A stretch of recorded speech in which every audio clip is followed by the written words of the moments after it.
In the last Divide and Conquer series video, I explained how the ADOS and FBA groups seem to be doing the bidding of our respective enemy in deliberately attempting to divide black people in America and playing us all down the middle. In this video, we'll explore what entity or entities may be the hidden hands lurking in the shadows, calling the shots, and sitting back laughing as they try to pit black people against each other. These questions need be asked. Why are they so afraid of black unity? Why does the very thought of African American, Caribbean, Afro-Latino, and African unity scare them so much?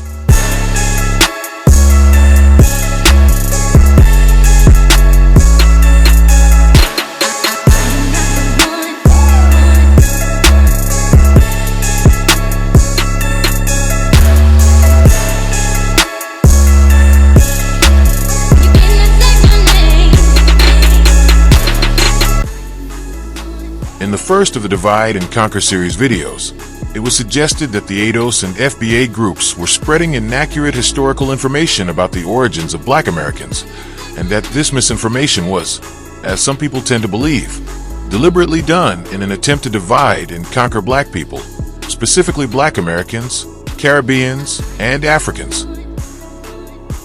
During this misinformation campaign, it was also suggested that these ADOS and FBA followers, in addition to being used for divisive purposes, still haven't figured it out yet that they're being used and played.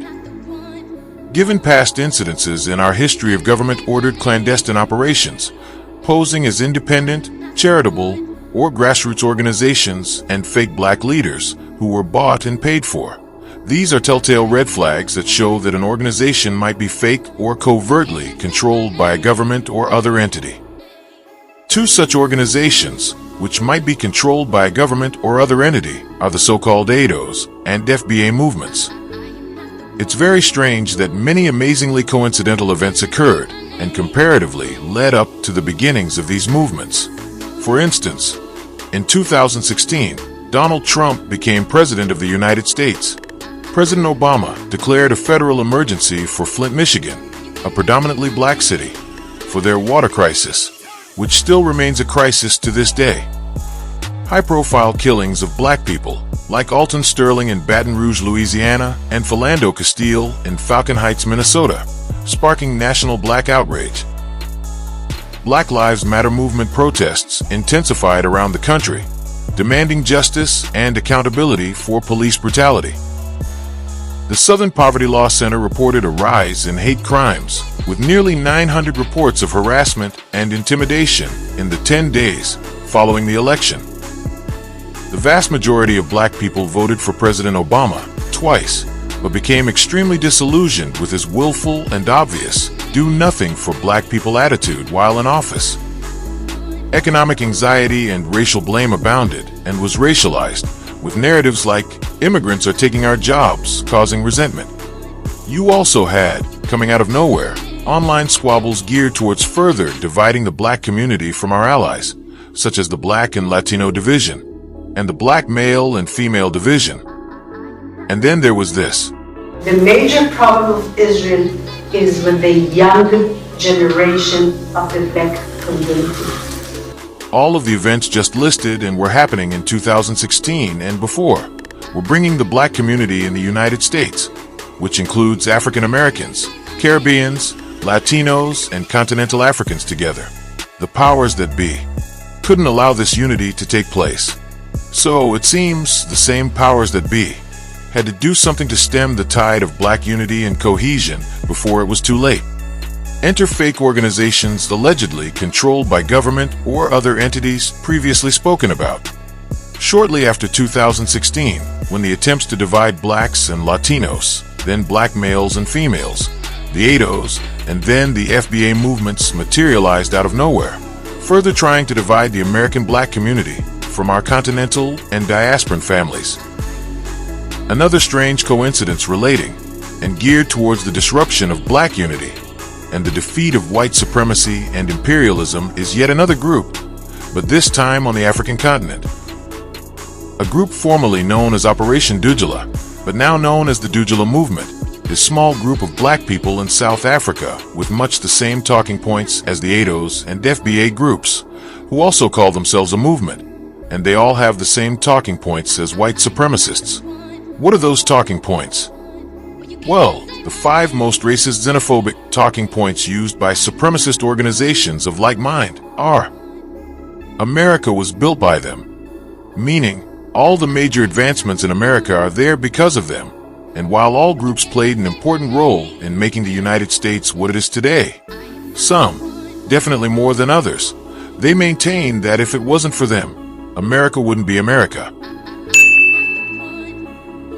Another one of their talking points says that they are being replaced, meaning that immigrants and people that are not of their ethnicity or ethos are gradually destroying their way of life. When they speak about nationalism, they're saying that they only identify with their own people and interests, especially to the exclusion or detriment of other interests and peoples. Their verbiage is also one-sided, as it only refers to them and no one else. And their attitude is certainly no different, as it shows a blatant disrespect for others not like them. By the way, can you tell me which federal agency this logo most resembles?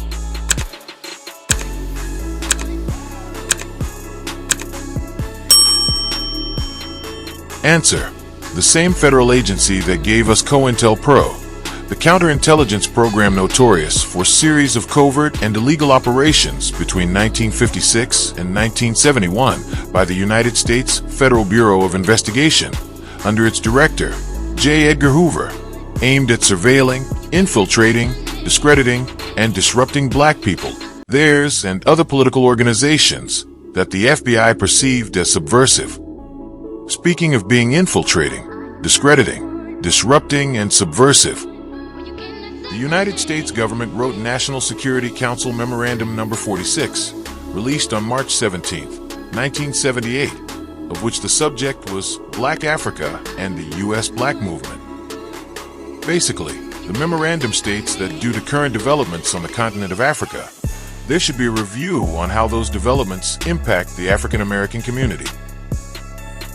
Under Jimmy Carter's presidency, Zbigniew Brzezinski, the then Secretary of State, should assess how the African American mindset complements or contradicts U.S. interests, how they could submit a plan that would create ongoing interactions between African and African Americans, and how they could stop or hinder any pressure so-called radical continental African leaders and organizations could have on African Americans, so that they could, and I quote, exert influence on the policy of the administration towards Africa, unquote. They even wrote a letter to Thabo Mbeki, the then president of the Republic of South Africa, with recommendations for the following. Number 1, specific steps should be taken with the help of appropriate government agencies to inhibit coordinated activity of the black movement in the United States.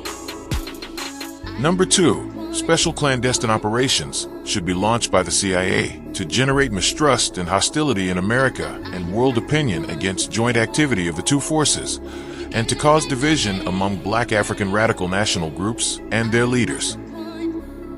And number 4, the FBI should mount surveillance operations against black African representatives and collect sensitive information on those, especially at the UN, who oppose U.S. policy towards South Africa. The information should include facts on their links with the leaders of the black movement in the United States, thus making possible at least partial neutralization of the adverse effects of their activity. What better way to hinder both African and African American unity than to inundate both peoples with movements who allegedly seek to divide them and further induce tactics that attempt to disrupt Pan-Africanism? Collectively and individually, we have to learn how to discern who's our enemy and who's our friend, who's watching out for our best interest and who's just watching us, who's really for unity and who's here to cause disunity. When it all boils down to it, there's only one way where for generations, African people on the continent and in the diaspora were able to come together, unify, and move forward by disrupting division amongst us, and that way still is, and always will be, Pan-Africanism. Don't forget to like, share, comment, and subscribe. Thank you for watching.